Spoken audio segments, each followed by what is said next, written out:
स्वर्ग का हकदार कौन? मरने के बाद स्वर्ग के द्वार पर 4 व्यक्ति खड़े थे।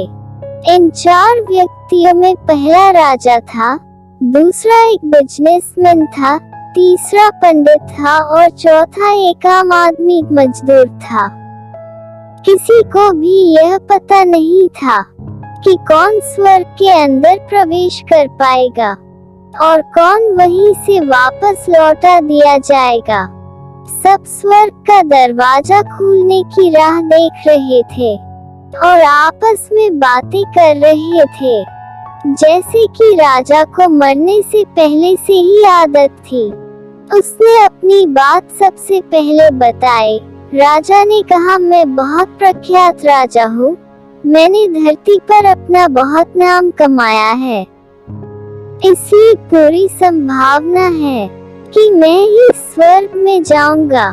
फिर व्यापारी ने अपनी बात सामने रखी। वह बोला, मैंने धरती पर खूब धन कमाया और उस धन से मैंने सैकड़ों लोगों की मदद की, इसलिए मैं ही स्वर्ग का हकदार हूँ।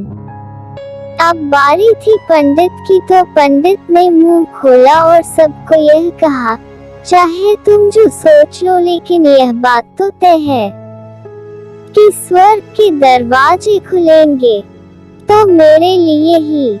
सब जानते हैं कि पंडित दिन रात भगवान को याद करते हैं, इसलिए स्वाभाविक है कि स्वर्ग में पंडित का स्वागत किया जाए।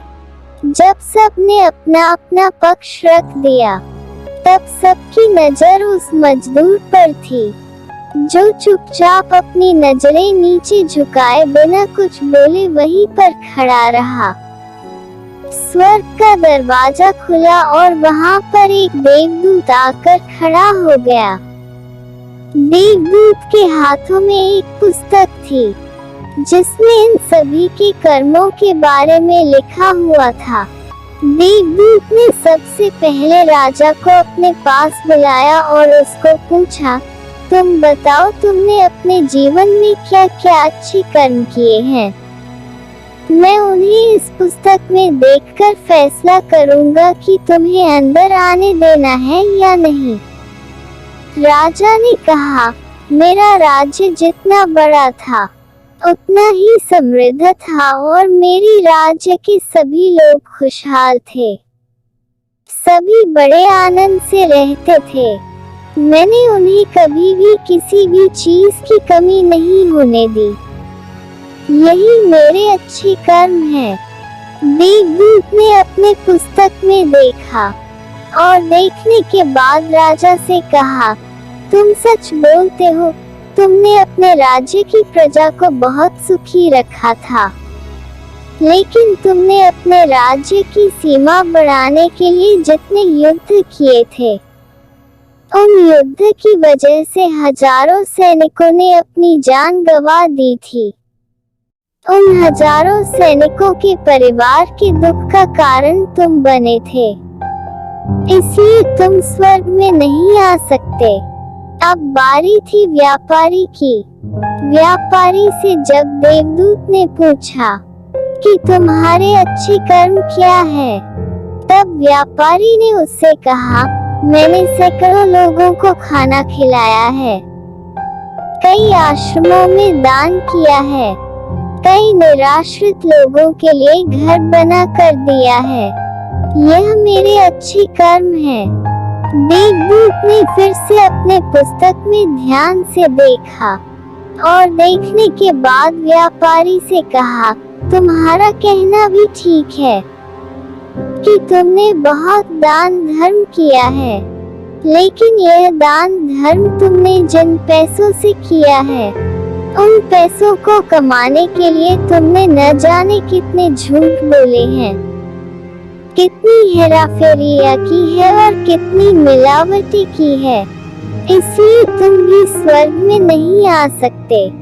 जब पंडित से यही सवाल किया गया, तो पंडित ने बड़े ही आत्मविश्वास के साथ कहा, मैंने अनगिनत लोगों को ज्ञान दिया है, हजारों यज्ञ और पूजाएं की है और दिन रात भगवान का जाप किया है। इससे अच्छे कर्म और क्या ही हो सकते हैं। देवदूत ने अपनी पुस्तक में बड़े ध्यान से देखा और थोड़ी देर देखते ही रहा। फिर उसने मजदूर से पूछा कि तुम याद करके बताओ, तुमने कभी तो कोई अच्छा काम किया होगा। मजदूर ने थोड़ी देर सोचने के बाद बोला, हाँ मुझे थोड़ा थोड़ा याद है।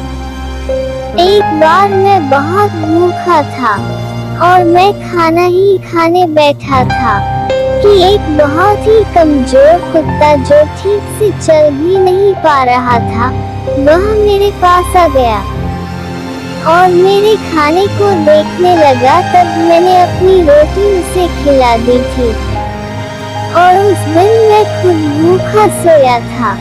मजदूर की बात सुनने के बाद देवदूत मुस्कुराया और मजदूर को बड़े सम्मान से स्वर्ग के अंदर लेकर गया। दोस्तों, अच्छे कर्म लोभ, मोह, माया इन सब भाव में आकर नहीं किए जाते और न ही उन्हें अच्छे कर्मों की श्रेणी में गिना जाता है। निस्वार्थ भाव से किया गया एक ही अच्छा कर्म भी आपके जीवन के सारे पाप धोने की शक्ति रखता है। इसलिए जब भी मौका मिले निस्वार्थ भाव से और अच्छे मन से अच्छे कर्म किया करें।